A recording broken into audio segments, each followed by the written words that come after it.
Hello everyone, it's Sean. Here's another typography video. I look back at the original one that I did some time ago, and it was pretty basic, and a lot of people have seen that video. I'm actually really surprised at how high that number is, and I really appreciate everybody checking out my channel. And I also want to say that I picked up a condenser mic today to improve the audio. And the guys at Best Buy downtown in Toronto were responsible for helping me out. And if those two guys at the counter do indeed show up at my channel and you guys are watching this this video, hello, and thanks for the mic. It works great. It was good chatting with you guys, and hope you're having fun. So anyway, on with the video. So how typography impacts design. This is intermediate to advanced typographic ideas. Now, there's lots of graphic designers out there that might argue that none of this typography is intermediate or advanced. But I'm going to argue that the ideas are intermediate to advanced. So how typography impacts design? Well, one way that it impacts design is communication.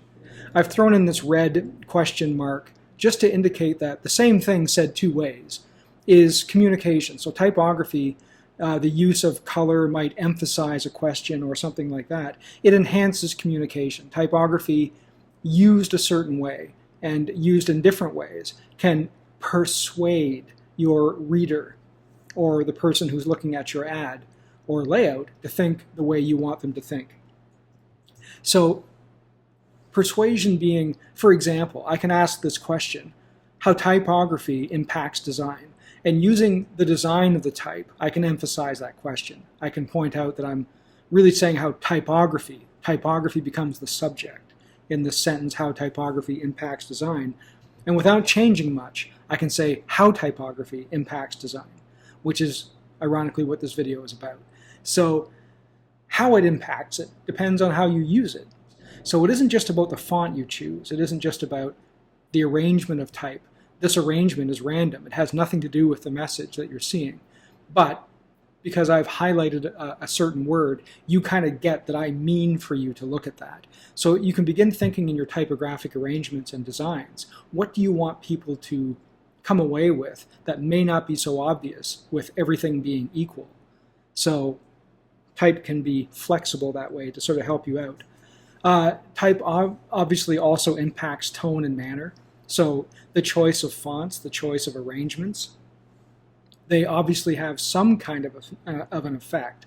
Now, this is a more visual effect. So do I like that script font? Do I like the fat and thin font combinations? There's really no color here influencing that, but that would come into it as well.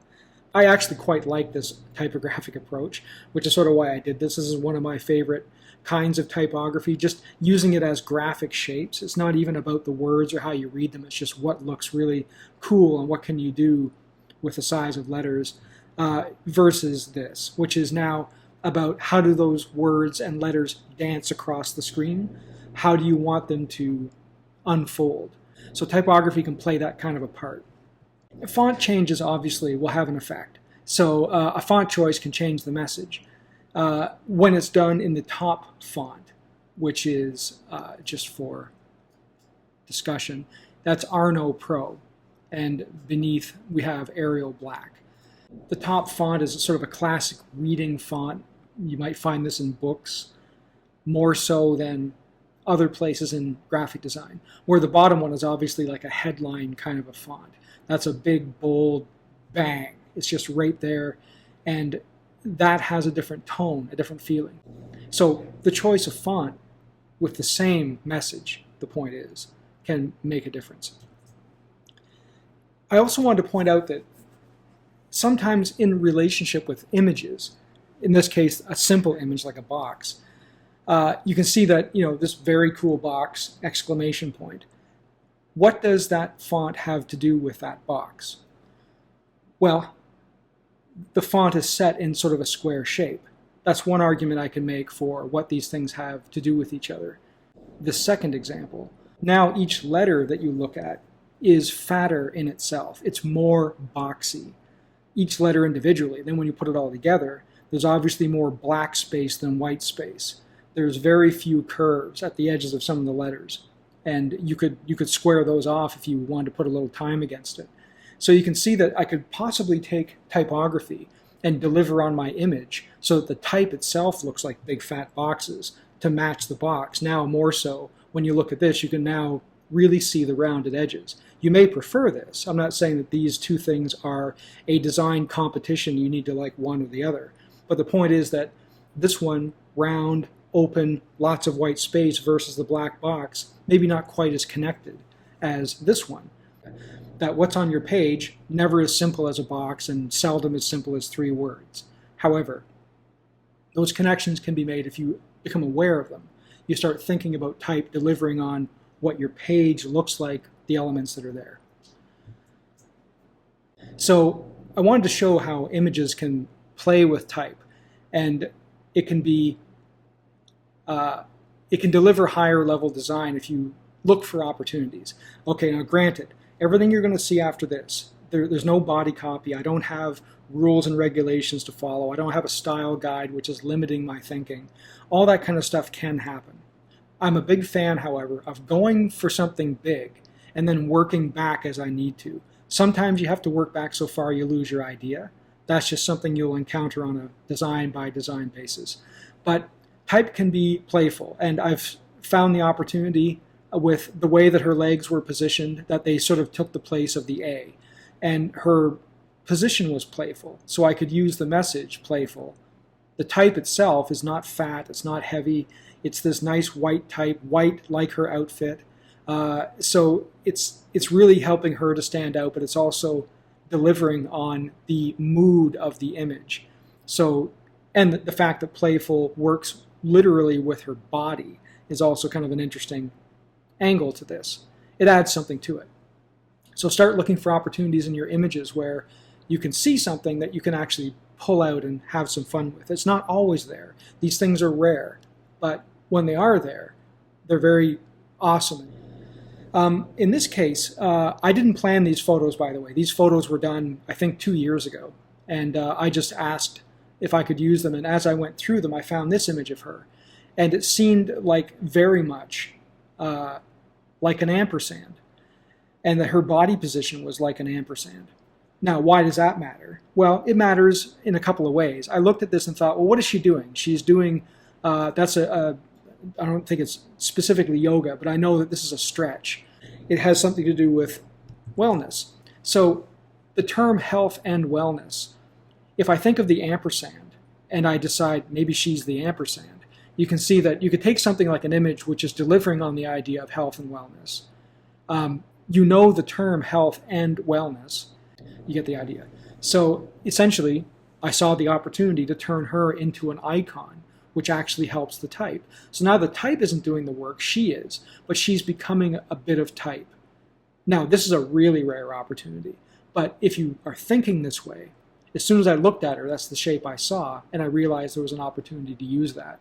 And so maybe down the road, you can actually customize an image to match your typographic message if you know it's coming and if you know what to do with it. I wanted to show that type and the choices of fonts and where things are and how they're treated. These are compound variables.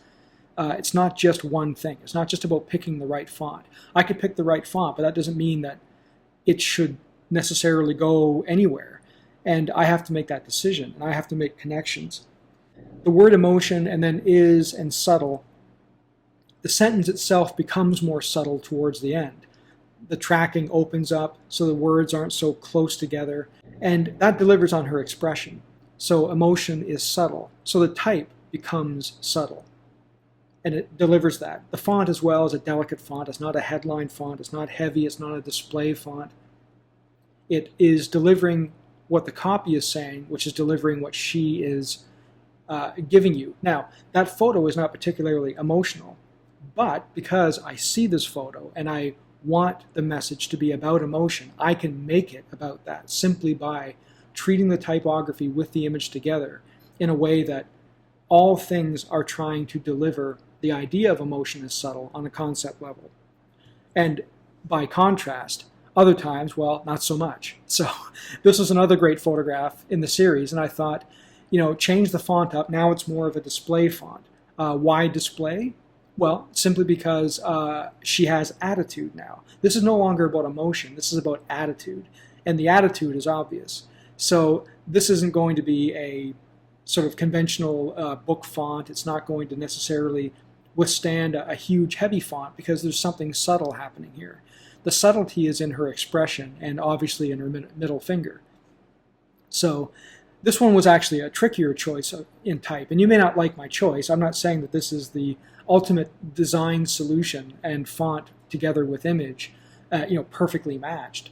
But the idea here, for me anyway, is if I'm dealing with something that has more attitude, that's going to affect my font decision. And my font decision will help deliver what's happening in the image. So I wanted to show how fonts can actually work against something. So for example, you may like this font. I don't mind it, I've used it.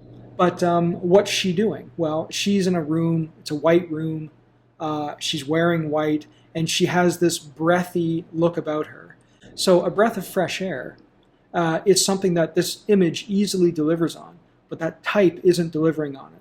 Not only is it black, and I realize that I could have changed the color to maybe try and make it go further, but I wanted to make this point that essentially this font really isn't getting this job done. You could argue you like the font, and you could argue that this design was pleasant. But that's sort of not, I think, the optimal way to go. So taking the same thing, and now using a font which is really, really delicate, and choosing a color which kind of works with the idea of fresh air. I don't know why blue makes me think of fresh air. Of course, there's a blue sky, but the idea of this color seems fresh as well. You understand what I'm getting at. So the font is much lighter. I've opened the tracking way up. And of course, I've followed her body line and tried to make something out of that. So this kind of helps more than this. Again, is this the perfect design? Of course not. I don't have real stuff to deal with. I'm just giving you some concepts. But you can see the difference. Of course, this delivers better. And it's pretty easy to see that. So this one, this is more subtle. And of course, these kinds of opportunities are not always there. But there's a movement that her body has. And she's doing something, and her expression is sort of a playful one. And just kind of that circular motion in her movement. So sexy is simple when you know how. So I can use those words to persuade you that, she is in fact sexy, and she knows how to be sexy. And this wonderful, oh, this must be a candid image of her, just she looks this perfect all the time. Of course, we know that's not true. As the designers, we see the photo shoot, and we see that it took 10 shots to get this one. But we know that this one shot delivers that idea. So it just looks very casual, and we can basically use the typography. Again, the font now is a thinner font. Not that thin is important, but in this case, sexy doesn't come off to me as big chunky type. This is much more so. And the curved type is following the direction of her spin. But you get the idea that there's an image here which is delivering, it isn't necessarily delivering sexy. This wasn't shot to say, hey, let's make a sexy shot. But this is me and potentially you taking an image and a concept and an idea you want to deliver and finding a way to make the image work with the message, and the font and the type treatment can help you there. Because if you try to exploit something that's happening, keep it readable, keep everything working together, but you can find ways to exploit the message that isn't there, and you can make it your message. And I think that's really interesting. In the case of that's right, my eyes are right up here. When you get to the end of that type, you go into her eyes. That's a nice design trick, and that's a pretty straightforward thing to do. I chose, however, a handwritten font.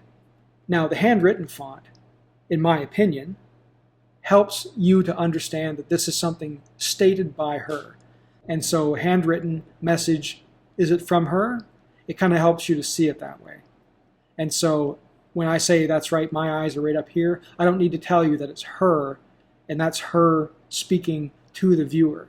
So basically, I just wanted to give you these ideas to show you that font and type treatments essentially are flexible tools for you to use whether you want to persuade someone to read a specific word on your page, whether you want those words to mean something different than they would at first glance, whether you want those characters on the page to work with a shape or with an element or with a photo, and whether you want to use your typography to deliver a concept, not just a headline, or just to play with your viewers' expectations. So this was, again, not necessarily advanced typography in itself, but an advanced way of looking at typography. The next step for how do you use type within concept to deliver your ideas.